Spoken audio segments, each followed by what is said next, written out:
Thank you all for coming today. Before we get started, just a few reminders. Please silence your cell phones. If you do have a question, please approach the podium and state your name and also what station or newspaper you are representing.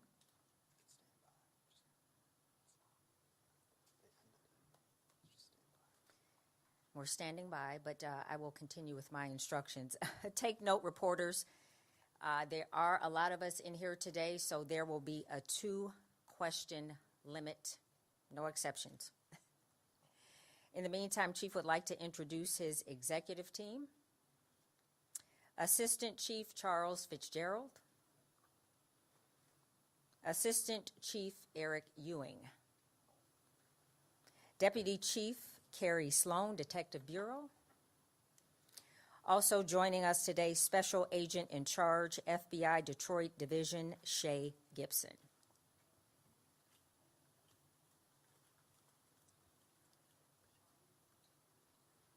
Are we ready to get started? We are. Hold on.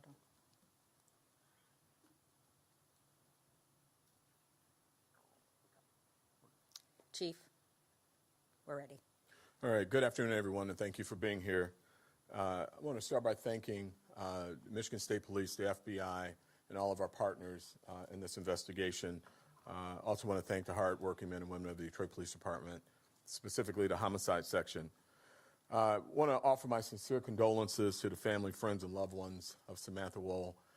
She is beloved. Everyone I have talked to has spoken about her contribution to our community, and she will be sorely missed. The purpose of this press conference is to bring clarity to the incident that has brought attention of our community, local and national leaders, and even international outlets.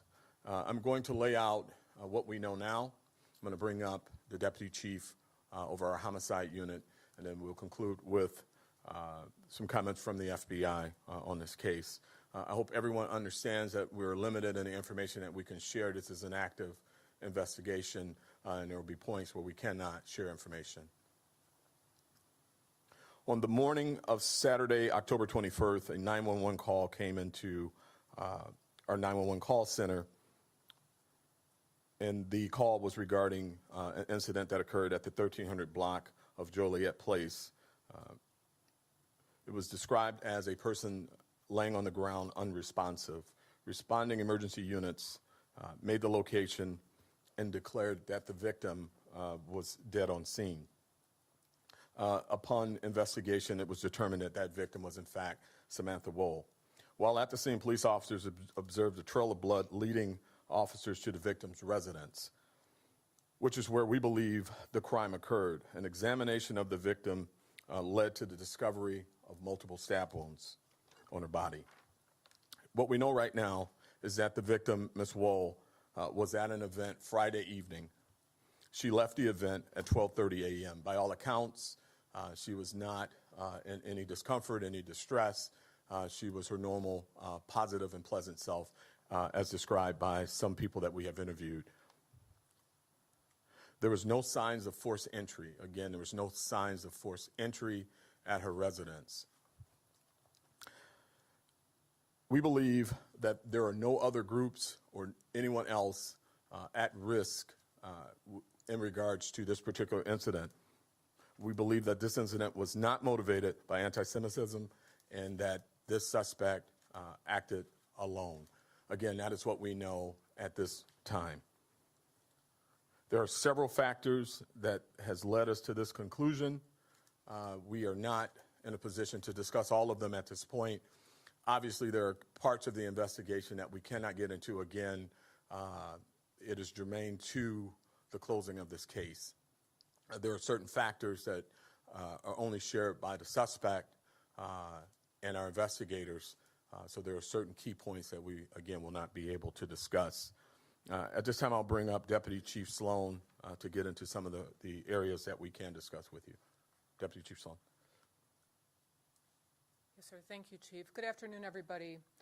Sadly, Ms. Samantha Wolf was found deceased in front of the 1300 block of Joliet Street on Saturday around 6:30 a.m. She was suffering from apparent stab wounds to her body. We are currently working with our partners, as the chief mentioned, from the FBI and Michigan State Police to establish exactly what occurred in the hours and days prior to Ms. Wall's death. At this point in the investigation, we are examining every piece of evidence we have uncovered to determine what exactly led to this incident, as well as following up on the extensive amounts of information that we have gained during our investigation. We have and are in the process of conducting countless interviews to learn everything about Ms. Wall's life, including any possible motive or opportunity to harm her. What we do know, again, from what the chief mentioned, is that Ms. Wall did attend an event on Friday evening, which we know was a wedding. She did return home around 12:30 a.m. on Saturday morning, and we did discover no signs of forced entry to her residence. At some point between returning home from this event and in the early morning hours when she was discovered, Ms. Wall was unfortunately fatally assaulted. By all accounts, Ms. Wall was very well liked in the community, so it is clearly very shocking to her family and to her friends that this incident has occurred. I'd like to extend our gratitude to the men and women of the Homicide section, our partner agencies, for the endless hours that they have dedicated to this investigation. We are committed to our continued work with our partners to identify the person responsible in this incident. Again, the investigation is ongoing, and we continue to ask for the community's assistance in solving this crime, either through 1-800-SPEAK-UP or Rewards TV. Thank you. FBI, sir. Thank you, Chief. Good afternoon. My name is Chevalier Gibson. That's spelled C-H-E-Y, V as in Victor, O-R-Y-E-A. Last name Gibson with a B. I'm the special agent in charge here in Detroit for the FBI, which covers the entire state of Michigan. I want to thank all of you for being here today, and thank you, Chief, for this opportunity.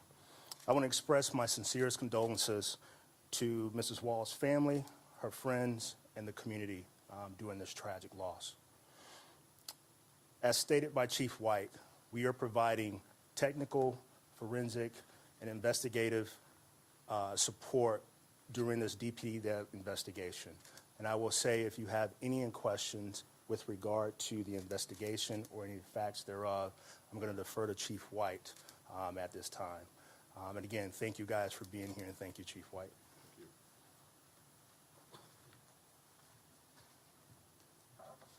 Again, I just want to assure the community that everything possible is being done to bring this case to a close.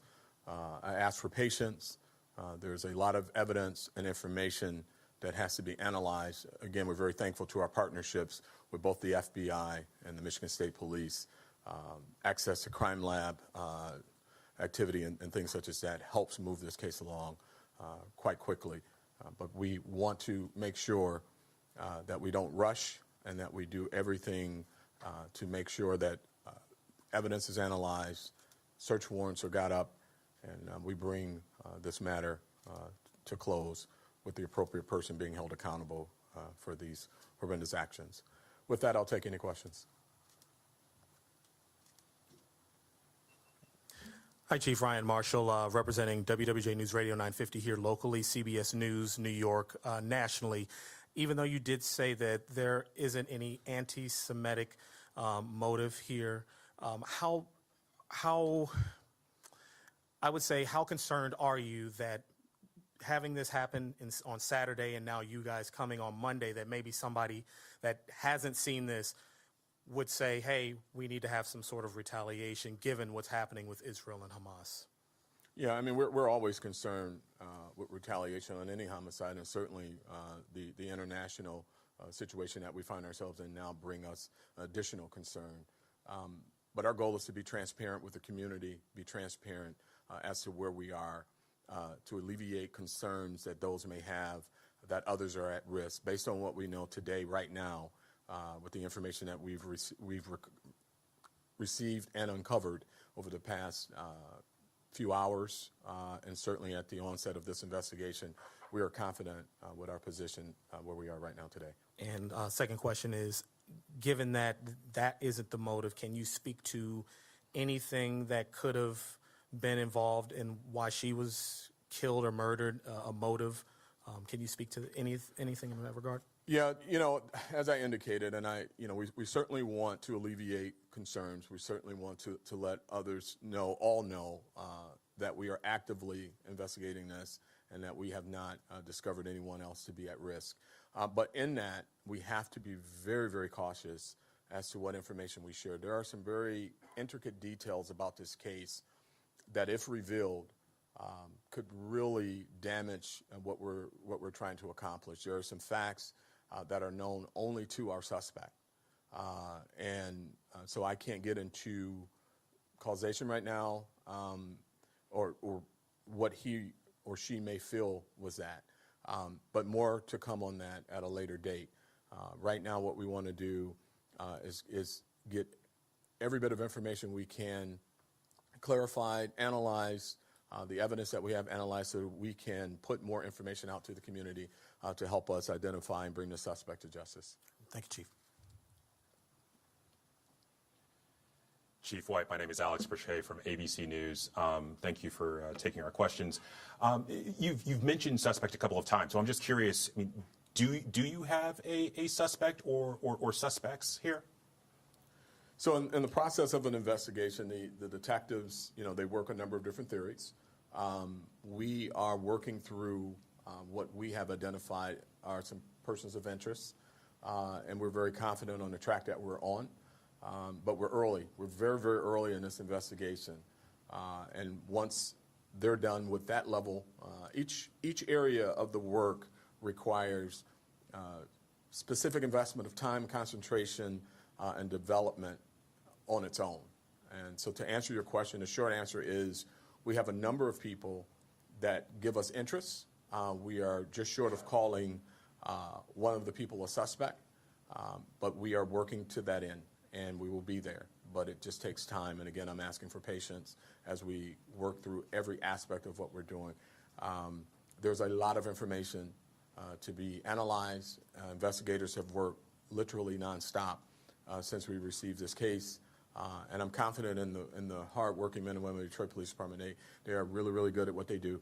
I just got to give them time to do it, and we're going to get there. So yes, we are confident that we're going to develop a suspect. We're not there right now as of this press conference. I understand. My second question for you, sir, is can you give any clarity or any theory as to how Ms. Wohl ended up outside of her house, that trail of blood that led to the sidewalk? Yeah, and we've worked on that, and the detectives have worked on that, and we're working right now with, I will say that some of what I'm going to say is somewhat graphic, very graphic, and again, my heart goes out to the family who may be hearing this and not be easy for them to hear. But we are working with the Michigan State Police and the FBI on blood splatter experts that will determine certain things about the event. What we believe to have happened is after she was attacked inside the home, she stumbled outside and collapsed in the yard. So that's where the blood trail appears to lead us, and we're pretty confident with that assessment. But we're going to confirm that through forensics and experts in that field. Thank you.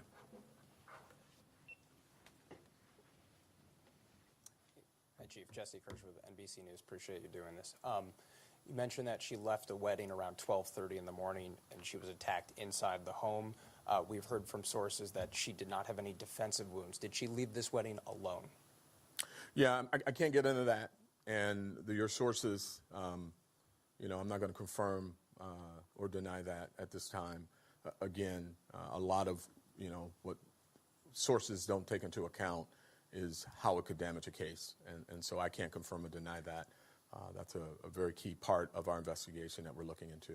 Okay, and just point of clarification for my second question here, that you said persons of interest, so no one is in custody at this point. So, no one is in custody. So if no one's in custody and you said you don't believe anyone else is at risk here, and you've stressed that you don't believe this was tied to anti-Semitism, but obviously people have jumped to those conclusions, and you've got someone still out there who you say is responsible for this. So what do you say to people who are still worried about their safety in the climate of what's going on in the world right now, and particularly Jewish, Muslim, and Arab communities, what would you want people to know about their safety if they are jumping to conclusions? Yeah, and so we certainly don't want folks to jump to a conclusion, but we certainly understand how one could arrive at those conclusions absent any information to the contrary, and that's why we're here today providing information on this particular case.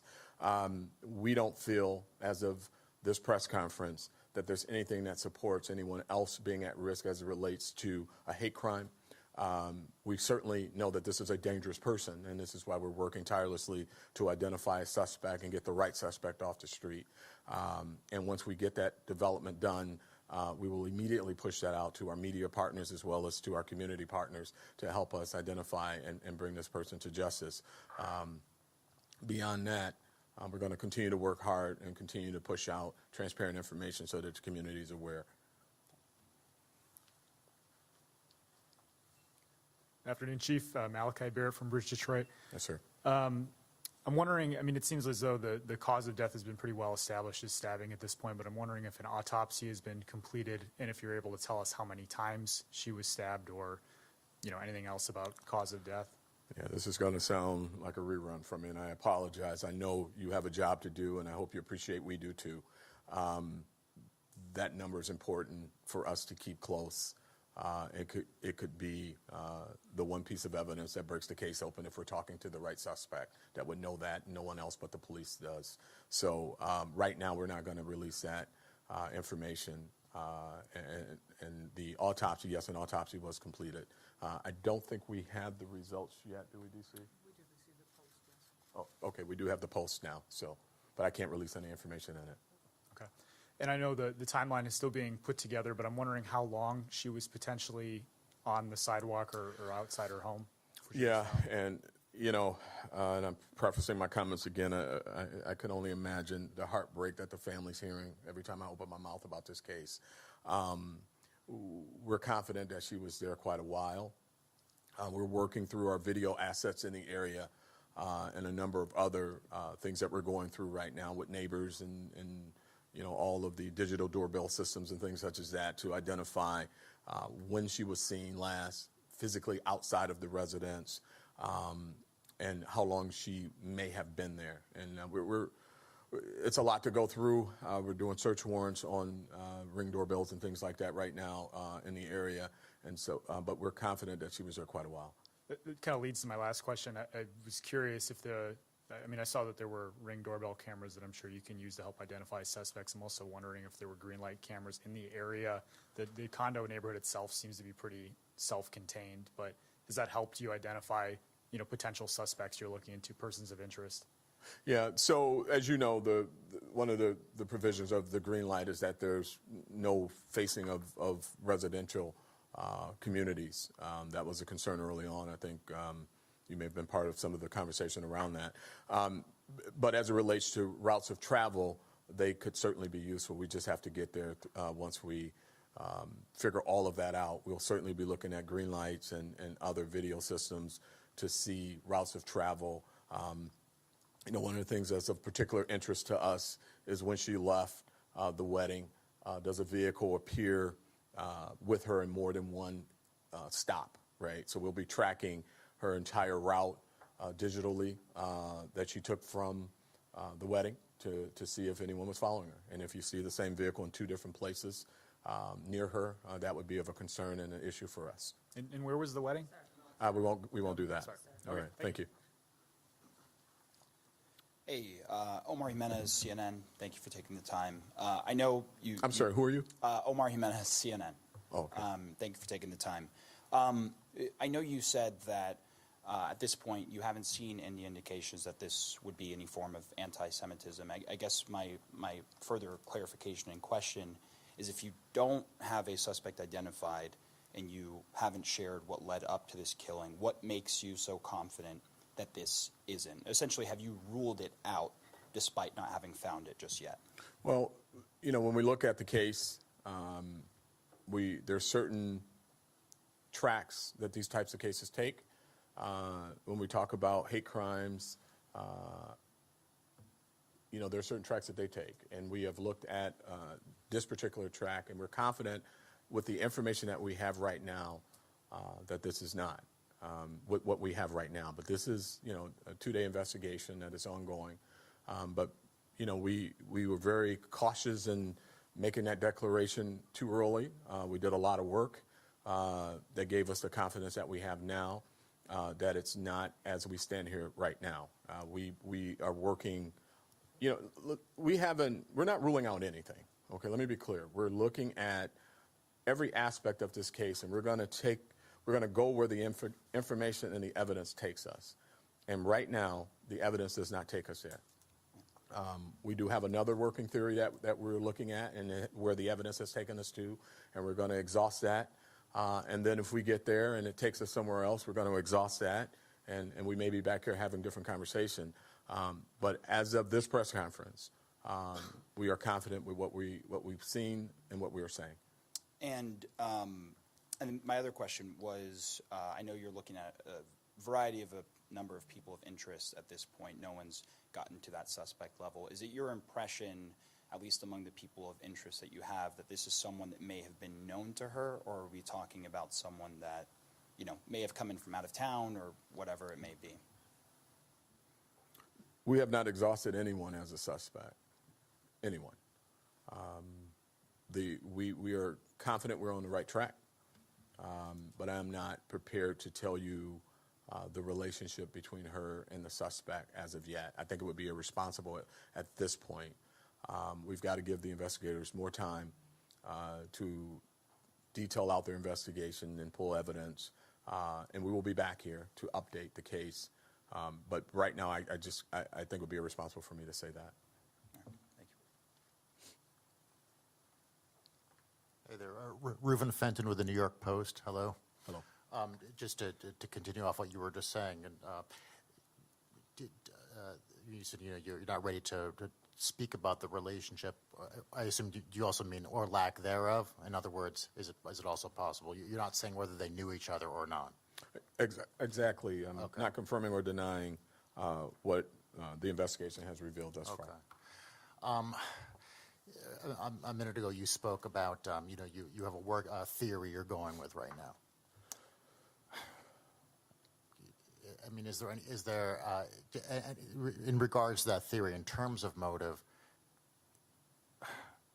Well, maybe this is a kind of a moot point because you can't really speak on it. But I mean, can you elaborate at all about the nature of the motive, if you know what I mean? Is it a motive pertaining to a desire one person had over another, and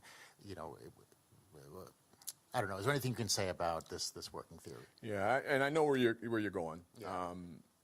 And when I say theory, I don't want to characterize it as a cavalier assessment of information. I mean, it's beyond a theory. But what the investigators do is they look at the evidence. They look at all the evidence and a number of different things that we're not going to discuss today. Okay. And they begin to go down certain paths as to what is likely to occur, what possibly occurred throughout a course of events. And it starts with literally investigating every aspect of who she's been in contact with, her course of travel, who she interacted with, who was the last person she talked to, and all the way back, and develop suspects. And so in the course of doing that, you look at certain things such as, was this a home invasion? Okay, and then you either make the determination that it either was not, or maybe. What we have certainty with is that it wasn't, right? So now you start to shape the course of your theory. Then you look at, was this a hate crime? And again, you use that same, 3-step method. Is it possible? Is it yes? Is it no? And if so, what areas would you be looking for? And these are experts that do this.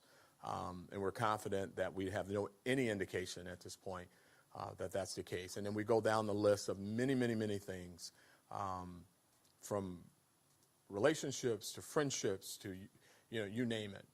We don't rule out anybody without verification that they're not a suspect, and that includes neighbors and everyone. And so that's where they're at right now. But as you do that, you build out a theory as to possibly what happened. But it's a very deliberate process.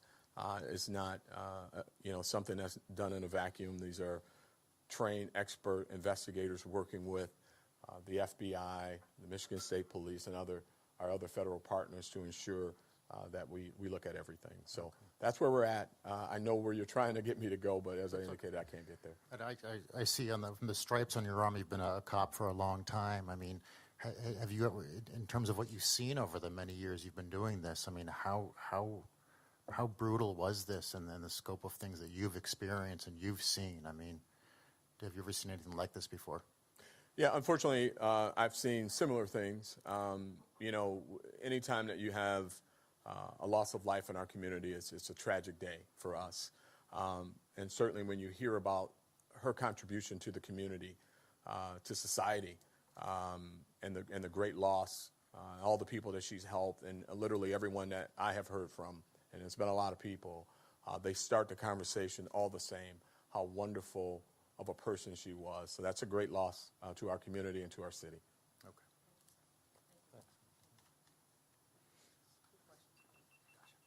Hey, Chief. Victor Williams with Local 4. You have a lot of people living on Joliet Place who may still feel unsafe with the killer out there still. What would you say to them first off?